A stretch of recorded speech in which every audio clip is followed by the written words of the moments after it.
يا مساء الخير. وقعة المترو للمرة التانية وما تدل عليه من أشياء في المجتمع.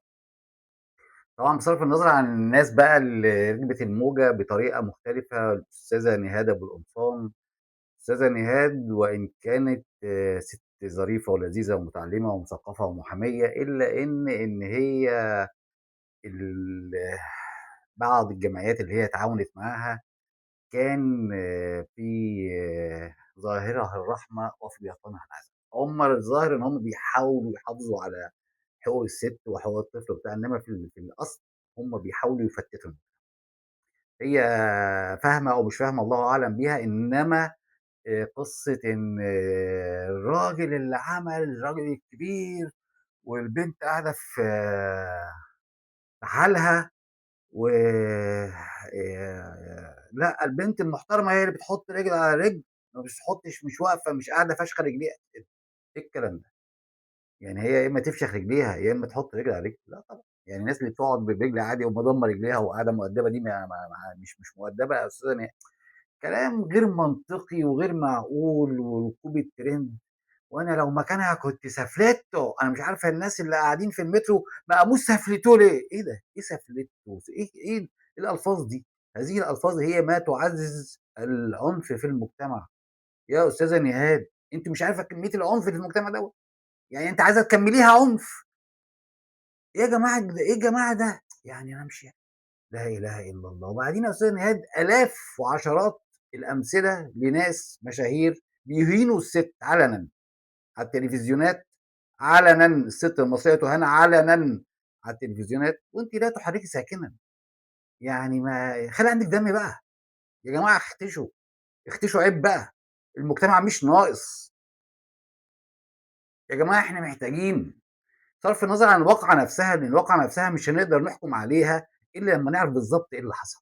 هي كانت قاعدة إزاي، وكانت لابسة إيه، وهو بَص لها إزاي، وأولها أول كلام قاله لها إيه، وردّها اللي عصّبه يعني الموضوع لازم يتعرف حيثياته عشان نعرف مين اللي غلطان في الاتنين.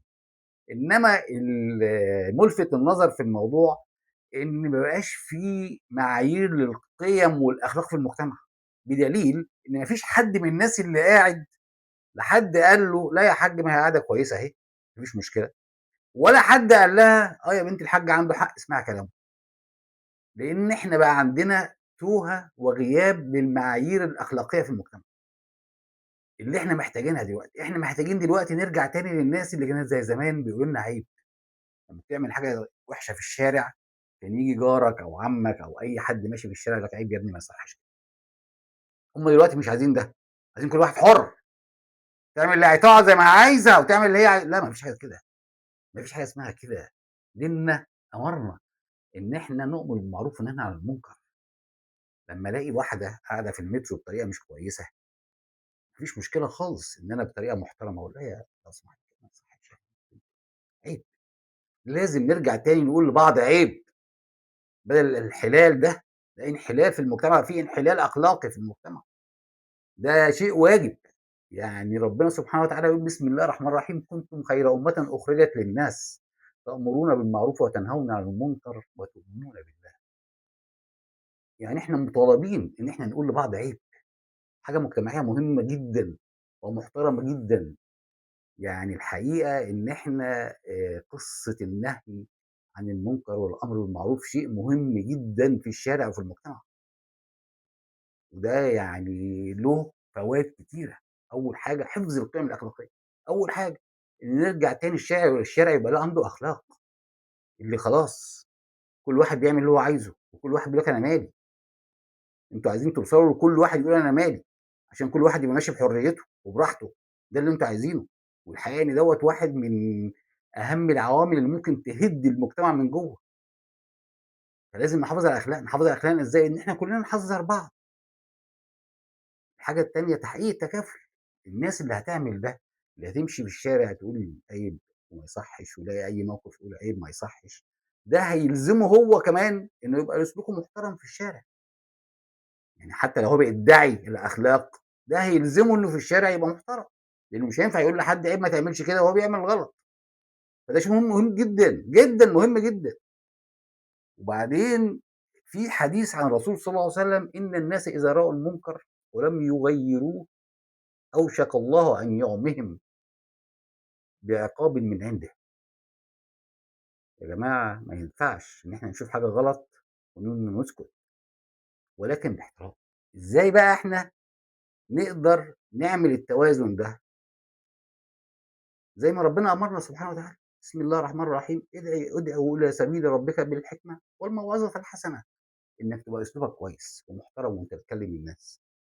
يا بنتي لو سمحتِ كده غلط ما يصحّش، وبينك وبينها بهدوء، يا ابني عيب كده ما يصحّش. فين المثل ده اللي كان كل شارع زمان كان يبقى في واد شقي كده شوية بيعمل مشاكل، كان ييجي الراجل الكبير يقول له: "يا فلان عيب كده ما يصحّش." فالتاني يقول له: "حاضر يا عم الحاج." رغم إنه شقي وبلطجي إلا إن عايزين نرجع لده يا جماعة، عايزين نحفظ المجتمع، عايزين نرجع تاني للمجتمع، لإن المجتمع لا تفشى فيه اللامبالاة اللي عايزاها الأستاذة نهال واللي على شاكلتها. الحقيقة إن إحنا هنبقى في موقف صعب جدًا، لإن أنت مش هتبقى آمن على نفسك ولا على عيالك ولا على أي حاجة ليك في الشارع. الشارع هيبقى عديم الأخلاق، وإحنا رايحين لمنزلق غريب في قلة الأخلاق في الشارع. فأرجوكم ارجعوا قولوا لبعض عيب، أرجوكم ارجعوا قولوا لبعض عيب، ولكن بالحكمة والموعظة الحسنة.